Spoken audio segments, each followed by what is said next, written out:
Today we'll be learning about Chapter 40 of the APUSH Guide for the American Pageant. We'll be going through the years 1980 to 1992 and discover the leading emergence of the new politically conservative movements. Join us. Let us begin with the triumph of conservatism. President Jimmy Carter's administration appeared to be stumped and faltering when it was unable to control the rampant inflation or handle foreign affairs. It also refused to remove hampering regulatory controls from major industries such as airlines. Late in 1979, Edward Kennedy, otherwise known as Ted, declared his candidacy for the Democratic nomination for the election of 1980. His popularity sputtered and died when the suspicious 1969 accident in which a young female passenger drowned arose. As the Democrats ducked out, the Republicans, realizing that the average American was older and more mature than during the stormy 60s and was therefore more likely to favor the right side, chose conservative and former actor Ronald Reagan, signaling the return of conservatism. New groups that later spearheaded the New Right movement included Moral Majority and other conservative Christian groups. Now, the Reagan Revolution. The Iranians released the hostages on Reagan's inauguration day, January 20th, 1981, after 444 days of captivity. Reagan assembled a conservative cabinet when he took office. A major goal of Reagan was to reduce the size of the government by shrinking the federal budget and cutting taxes. He proposed a new federal budget that called for cuts of $35 billion, mostly in social programs, including food stamps and federally funded job training centers. On March 6, 1981, Reagan was shot. 12 days later, Reagan recovered and returned to work. Now, Danny, what is the Battle of the Budget? Battle of the Budget. Reagan called for substantial tax cuts, and in August 1981, Congress approved a set of tax reforms that lowered individual tax rates, reduced federal state taxes, and created new tax-free saving plans for small investors. Reagan supported supply-side economics. Reducing taxes will enable businesses to produce more goods, which will lower prices, increase consumer spending, and create more jobs. Reagan believed that this would stimulate new investment, boost productivity, promote dramatic economic growth, and reduce the federal deficit. In 1981 to 1982, the economy split into a recession as unemployment rose and banks closed. The anti-inflationary policies that caused the recession of 1982 had actually been created by the Federal Reserve Board in 1979 during Carter's presidency. During the 1980s, income gaps widened between the rich and the poor. By the mid-1980s, the economy had recovered. Economists speculate that the economy had recovered because of Reagan's massive military spending, and Reagan gave the Pentagon nearly $2 trillion in the 1980s. This massive expenditure led to an unbalanced federal budget, and it substantially increased the national debt. Now, Genesis, what happened in Reagan's renews the Cold War? Well, Reagan's strategy for dealing with the Soviet Union was to initiate a new arms race and outspend the Soviets. He expected that the American economy could better support an expensive arms race than the Soviet Union's economy. In March 1983, Reagan announced a missile defense system called the Strategic Defensive Initiative, SDI, also known as Star Wars. The plan called for orbiting battle satellites in space that could fire laser beams to shoot down intercontinental missiles. In 1981, the USSR declared martial law in Poland. In 1983, a Korean passenger airliner was shot down when it flew into Soviet airspace. By the end of 1983, all arms control negotiations were broken, and the Cold War was intensified. Danny, what were the troubles abroad? In June 1982, Israel invaded Lebanon, seeking to destroy the Derrida bases from which Palestinian fighters attacked Israel. Reagan sent peacekeeping troops, but after suicide bombers killed 200 Marines, he withdrew the force. In 1979, Reagan sent military advisors to El Salvador to support the pro-American government. In October 1983, he sent forces to the island of Grenada, where the military coup had killed the prime minister and brought Marxists to power. Now, what happened in round 2 for Reagan? Ronald Reagan overwhelmingly won the election of 1984, beating Democrat Walter Mondale and his female vice presidential nominee, Geraldine Ferrero. Foreign policy issues dominated Reagan's second term. Mikhail Gorbachev became the leader of the Soviet Union in 1985. He was committed to reforming the country with two policies. Glasnost sought to allow free speech and political freedom, and perestroika sought to adopt capitalistic economic policies. These two policies required the Soviet Union to reduce the size of its military and concentrate aid on its citizens. This necessitated an end to the Cold War. In December 1985, Reagan and Gorbachev signed the Intermediate Range Nuclear Forces (INF) Treaty, banning all intermediate-range nuclear missiles from Europe. Reagan's economic legacy. Reagan's tax cuts and huge increases in military spending caused $200 billion in annual deficit, which added $2 trillion to the national debt during Reagan's administration. However, Reagan's large budget deficit helped make future social welfare programs seem economically infeasible. Thus, Reagan had achieved his goal of limiting the expansion of welfare programs in the early 1990s. Median household income declined because of this. The religious right.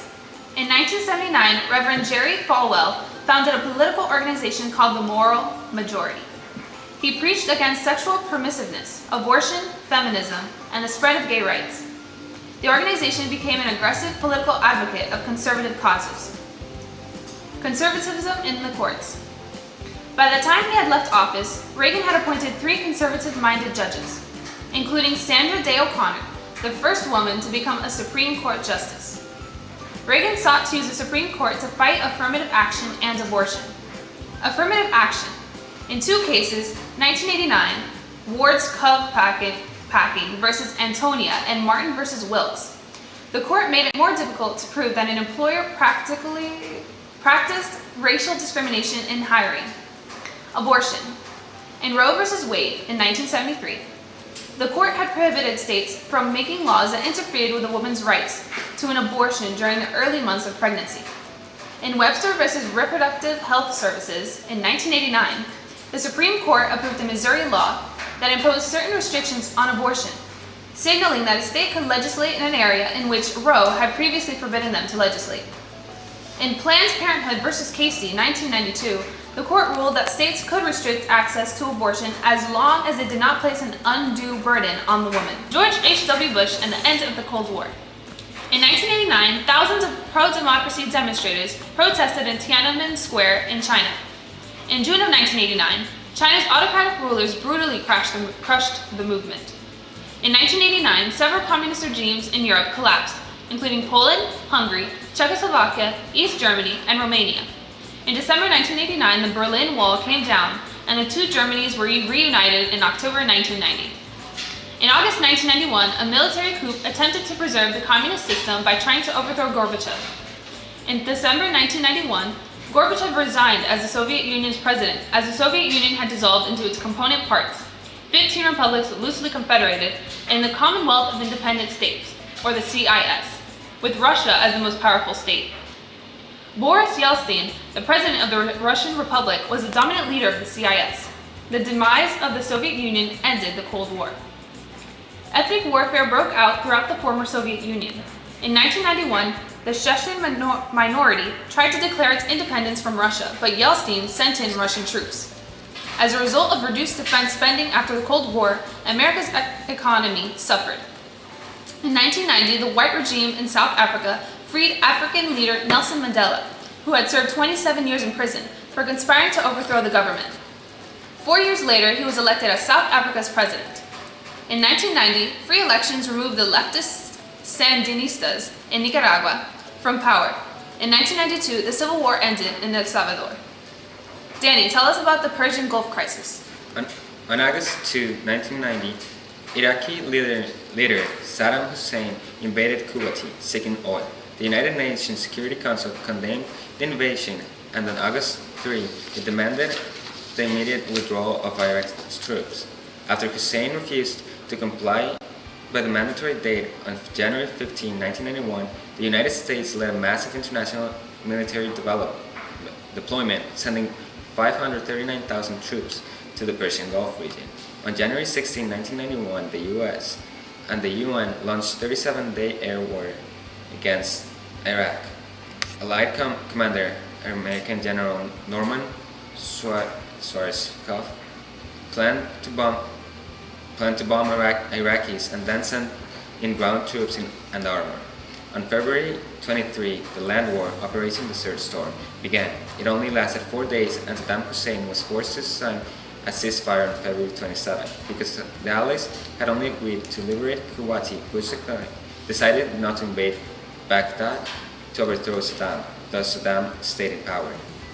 Now, what happened with Bush on the home front?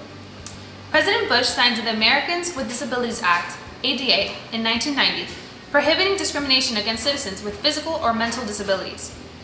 In 1992, he signed a major waters projects bill that reformed the distribution of subsidized federal water in the West. In 1990, Bush's Department of Education challenged the legality of college scholarships targeted for racial minorities. In 1991, Bush nominated conservative African-American Clarence Thomas to the Supreme Court. He opposed affirmative action. Thomas's nomination was approved by the Senate despite accusations from Anita Hill that Thomas had sexually harassed her. By 1992, the unemployment rate had exceeded 7% and the federal budget deficit continued to grow. Bush was forced to increase taxes to generate revenue for the federal government. Bill Clinton, the first baby boomer president. For the election of 1992, the Democrats chose Bill Clinton as their candidate, despite accusations of womanizing and draft evasion, and Albert Gore Jr. as his running mate. The Democrats tried a new approach, promoting growth, strong defense, and anti-crime policies, while campaigning to stimulate the economy. The Republicans dwelled on family values and selected Bush for the presidency, and J. Danforth Quayle for the vice presidency. Third-party candidate Ross Perot entered the race and ended up winning 19,237,247 votes, although he won no electoral votes. Clinton won the election of 1992. Democrats also gained control of both the House and the Senate. Presidency Clinton hired minorities and more women in Congress and his presidential cabinet. This included the first female attorney, General Janet Reno, Secretary of Health and Human Services, Donna Shalala, and Ruth Bader Ginsburg in the Supreme Court. Now, Danny, what is a false start for reform? Well, Clinton called for accepting homosexuality in the armed forces, but he had to settle for a don't ask, don't tell policy that unofficially accepted gays and lesbians. Clinton appointed his wife, Hillary Rodham Clinton, Who is currently running for president. Yeah. You like it, right?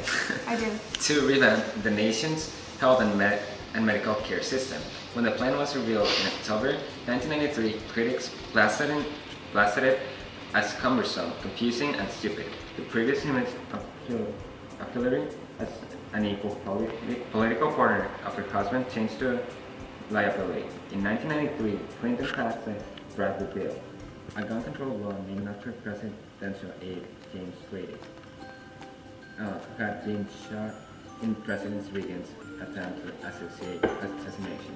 In 1998, Clinton's policies had led to budget surplus, and he had shrunk the federal deficit to its lowest levels in 10 years. On February 26, 1993, a radical Muslim group bombed the World Trade Center in New York, killing 6 people, and then on April 19, 1993, a standoff of Waco, Texas, between the government and the French Davidian cult ended in a fire that killed 88 people.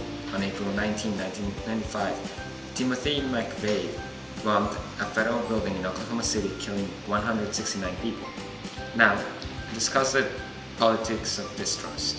In 1994, Newt Gingrich led Republicans on an attack of Clinton's liberal failures with a conservative contract with America. That year, Republicans won 8 more seats in the Senate and 53 more seats in the House, where Gingrich became the new Speaker of the House. A conservative Congress passed the Welfare Reform Bill, which made cuts to welfare programs. In 1995, the government shut down when Congress could not agree on a budget. In the election of 1996, Clinton beat Republican Bob Dole. Ross Perot, the third-party candidate, again finished third. Now, what about Clinton again, Danny? During his second term, Clinton was more of a political moderate. The economy was booming in the late 1990s due to Federal Reserve Board's low interest rates and the growth of internet business. The North American Free Trade Agreement, NAFTA, was passed in 1993, and it created a free trade zone between Mexico, Canada, and the United States. It eliminated tariffs between the countries. The World Trade Organization, WTO, was created in 1994 and it promoted trade between the participating countries. It was supported by Clinton, and then Clinton fought for two domestic issues during his second term: the fight against tobacco companies and the fight for gun control. Now, what were some problems abroad? Clinton struggled to develop an American foreign policy that wasn't centered around fighting communism. Clinton sent troops to Somalia but eventually withdrew them. Clinton initially criticized China for its human rights abuses, but he eventually supported China when he realized how important trade with China was to America. Clinton committed American troops to NATO to keep the peace in the former Yugoslavia. Clinton led the 1993 reconciliation meeting between Israel's Yitzhak Rabin and Palestinian Yasser Arafat in the White House. 2 years later, though, Rabin was assassinated, ending hopes for peace in the Middle East. Now, Danny, what's Clinton's legacy? Well, the American economy prospered during Clinton's era, in large part because of the global economic expansion. Just prior to leaving office, Clinton negotiated a deal to get immunity from possible legal actions over the Lewinsky scandal. Now, what are some of the Bush-Gore presidential battles? The Bush-Gore presidential battle. The Democrats nominated Albert Gore for president and Joseph Lieberman for vice president for the election of 2000. The Republicans nominated George W. Bush for presidency and Dick Cheney for vice president. Bush was nominated in large part because he was the son of former President George H.W. Bush. Bush supported returning the federal budget surplus back to the people through tax cuts and through giving money to private institutions who would help the poor. Gore supported similar tax cuts and strengthening Social Security. The election was very close and the electoral votes of Florida would decide who won. For 5 weeks, it was uncertain who won Florida's ballots, some of which were defective or unreadable. The Supreme Court eventually ruled, on party lines, that Bush had won the presidency. Although Bush won more electoral votes, Bush lost the popular vote. More people voted for Gore than for Bush. Danny, how was re-electing George W. Bush? Bush wanted to be considered compassionate and conservative. He supported tax cuts and a constitutional amendment for banning gay marriage. For the election of 2004, the Republicans renominated Bush and the Democrats selected John F. Kerry. Bush won the election. Now let's go to see some questions from Jesse Cabrera. Welcome to Jesse's Question Corner, and we have the brilliant interviewer, Jennifer Caribbean. Yeah.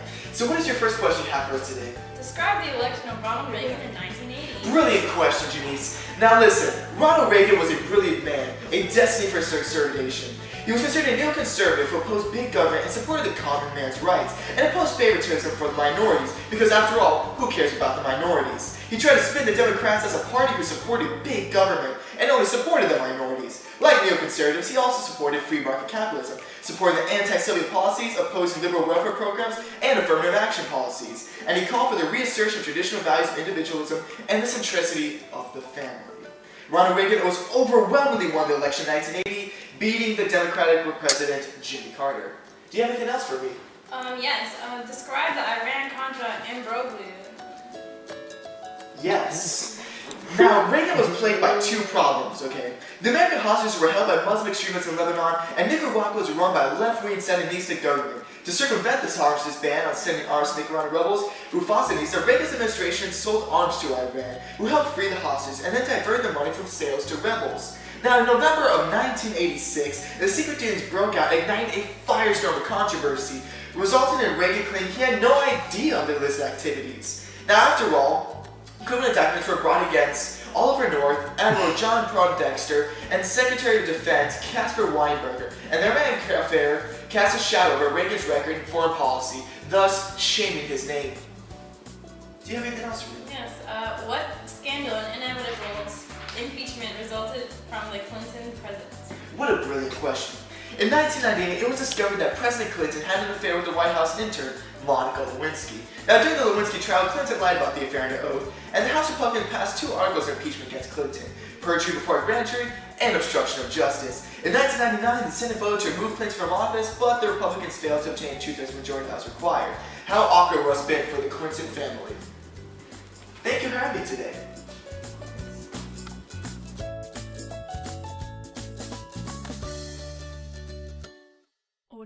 From major industries such as airlines. You could have kept going. You see, you could have had that. Actually, I do have that. Okay. That one I did have, okay. You did it? Yeah, I did it. Okay, good. Oh no! So now we start, right? Take a Sergeant. Good. That looks good. Also